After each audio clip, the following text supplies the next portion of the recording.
Hola a todos los presentes, mi nombre es Paula García Carrera y me dispongo a realizar la exposición de mi comunicación titulada No tenemos miedo, innovando en la aula de infantil. A modo de introducción, alegaré que tener miedo es una respuesta natural del ser humano. Esta emoción tiende a extinguirse de forma natural a medida que el niño va creciendo y aprendiendo que los estímulos que lo generan no son en realidad una amenaza. Sin embargo, por alguna razón hay niños que experimentan una respuesta más intensa de este miedo, convirtiéndose en un problema importante para su desarrollo.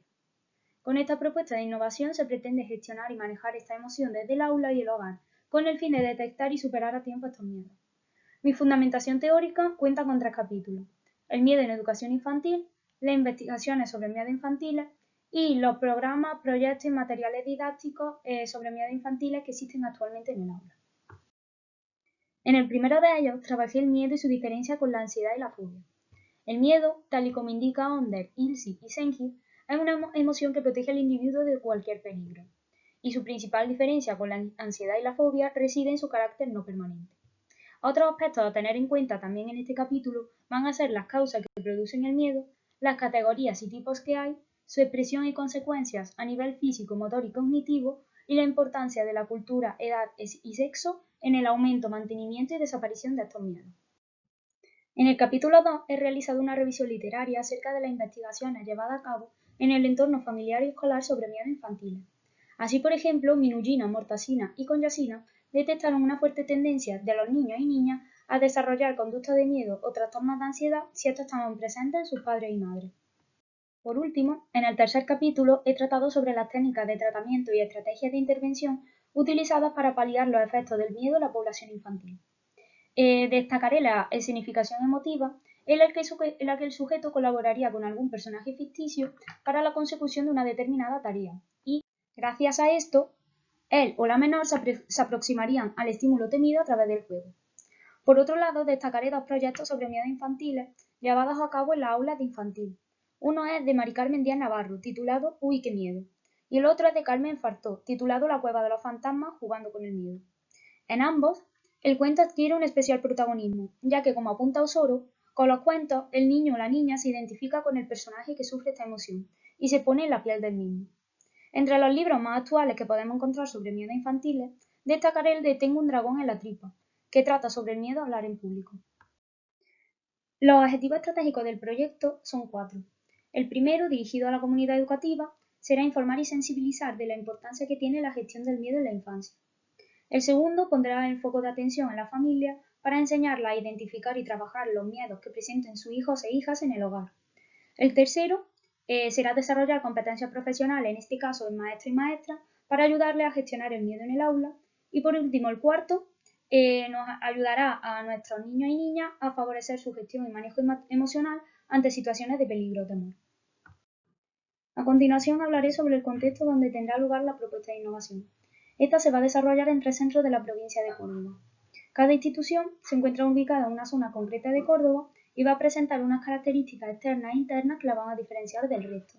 Por ejemplo, se estima que en cada aula haya entre 20 y 25 alumnos y alumnas y que éstas estén bien equipadas y adaptadas a las necesidades del alumnado.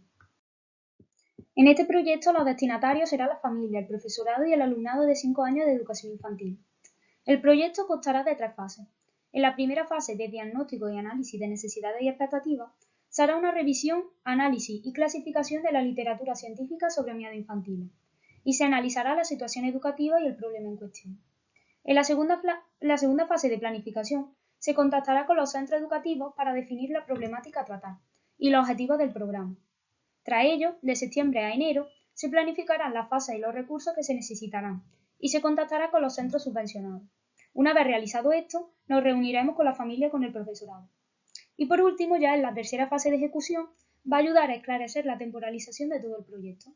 En este caso, se va a desarrollar durante todo el año académico 2021-2022. En cuanto a la temporalización, en el segundo trimestre del curso escolar se desarrollarán 2 cursos formativos online para padres y profesorado y se llevará a cabo la unidad de programación No tenemos miedo, con el alumnado de 5 años de educación infantil. La unidad de programación contará con 14 tipos de actividades en las que se trabajará el miedo con canciones, cuentos, poesía, matemáticas, baile, artes plásticas, etc. A continuación explicaré 4 de ellas.